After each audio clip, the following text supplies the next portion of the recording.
Bonjour. Dans le cadre du cours Conception de logiciels, dédié aux ingénieurs de troisième année informatique, spécialité Ingénierie des logiciels, je vais vous présenter le chapitre 1 intitulé Introduction à la conception de logiciels.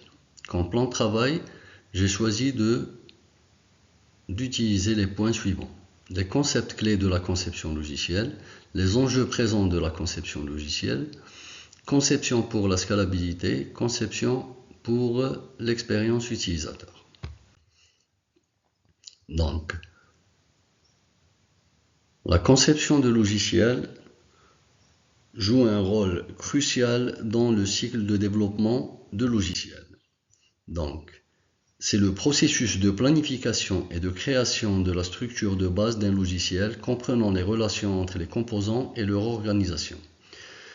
Elle joue un rôle crucial dans la réussite du développement, garantissant maintenabilité, la modularité et la réutilisabilité. Donc son objectif est de créer une architecture claire et fonctionnelle qui respecte les besoins du client tout en minimisant le coût du développement. Les concepts clés de la conception logicielle.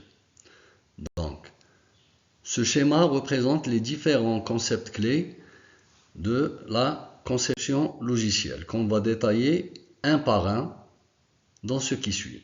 On commence par la modularité.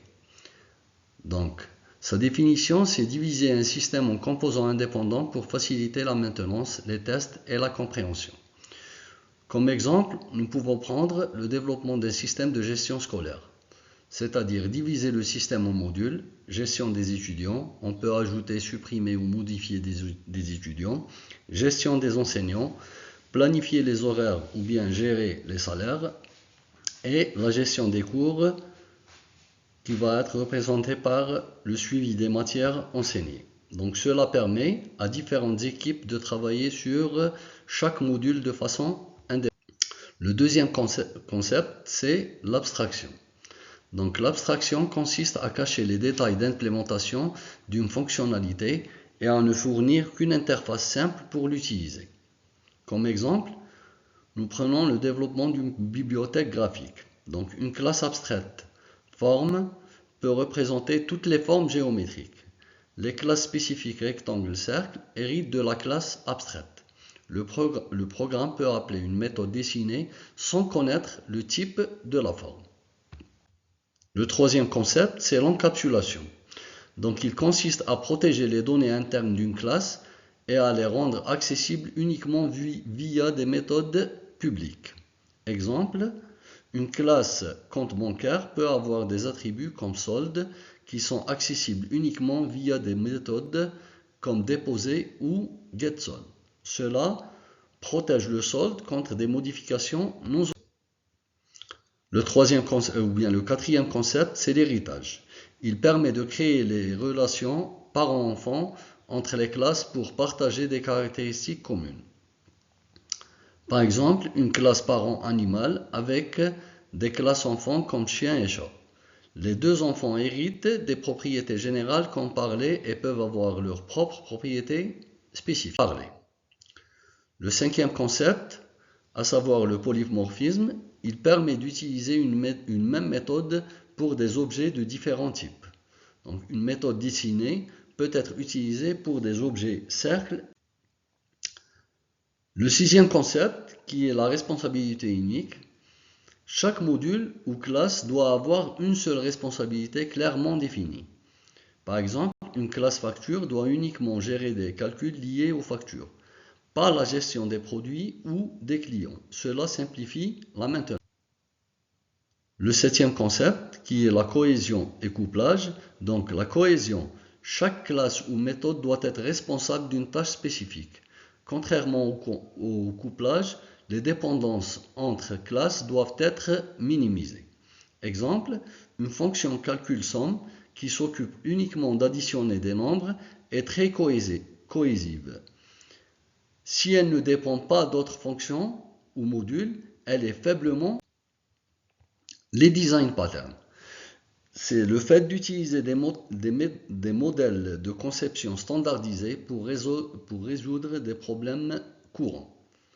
Exemple, le singleton est un design pattern qui garantit une seule instance d'une classe,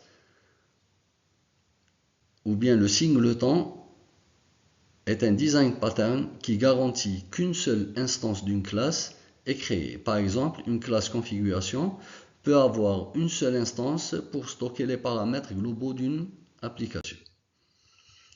Le dernier concept, c'est la réutilisabilité. Donc, c'est construire des composants logiciels pouvant être réutilisés dans divers contextes. Exemple, une bibliothèque de validation des emails peut être utilisée dans plusieurs applications, tel qu'un site web de e-commerce ou une plateforme de gestion d'abonnés. Donc, le tableau suivant résume chaque concept et ses avantages. Le deuxième point, c'est les enjeux présents de la conception de logiciels. Donc, on a trois enjeux. Le premier, c'est la scalabilité, la sécurité et l'expérience utilisateur. Pour la scalabilité, c'est la capacité à gérer une augmentation de la charge ou des utilisateurs. Exemple, utilisation de bases de données distribuées comme Cassandra pour gérer des volumes massifs de données. Un cas d'utilisation, une plateforme de streaming vidéo prévoyant une augmentation du nombre d'utilisateurs lors d'événements majeurs. Le deuxième enjeu, c'est l'expérience utilisateur. C'est le fait d'assurer une interface intuitive, une navigation facile. Exemple, créer des prototypes interactifs et recueillir des feedbacks des utilisateurs pour affiner l'interface avant le développement final. Un cas d'utilisation, améliorer la satisfaction des utilisateurs sur une application bancaire en ligne en réduisant le nombre d'étapes nécessaires pour effectuer des transactions courantes. Le troisième enjeu, c'est la sécurité. Et bien sûr, c'est le fait de protéger les données et assurer la conformité avec les normes. Exemple, implémenter le chiffrement des données en transit ou et au repos.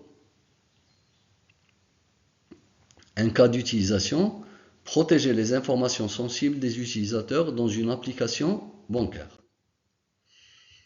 Donc le troisième point, il concerne la conception pour la scalabilité. La scalabilité est un aspect essentiel dans la conception de logiciels modernes, permettant d'adapter un système à une charge croissante tout en maintenant ses performances et sa fiabilité. Donc il y a deux types de conception pour la scalabilité, soit en utilisant une approche verticale ou bien une approche horizontale. L'approche verticale s'articule sur l'amélioration du matériel existant, c'est-à-dire ajouter des processeurs ou augmenter de la mémoire d'un serveur unique. Contrairement à l'approche horizontale, elle se définit par l'ajout de serveurs supplémentaires pour distribuer la charge, c'est-à-dire l'utilisation d'un système de répartition de charge pour gérer plusieurs serveurs.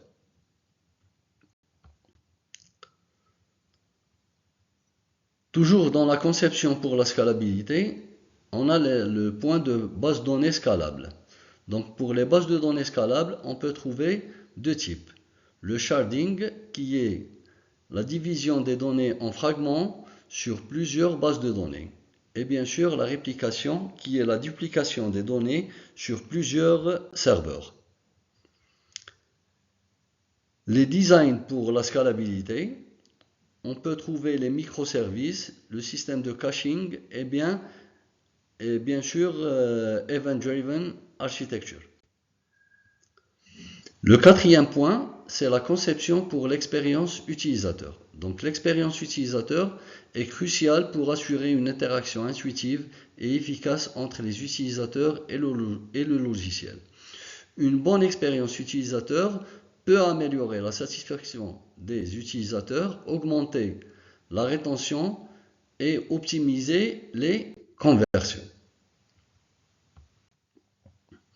Donc les principes clés de l'expérience utilisateur, c'est la simplicité, la consistance, le feedback utilisateur et l'accessibilité. Les outils et méthodes pour améliorer l'expérience principale sont les suivants. Le wireframe et prototype, le test AB et le heatmate. Alors, comme référence pour ce cours, vous pouvez consulter la documentation suivante. Je vous remercie pour votre attention et je me tiens à votre disponibilité pour toute autre information ou question. Merci. Je vous remercie pour votre attention.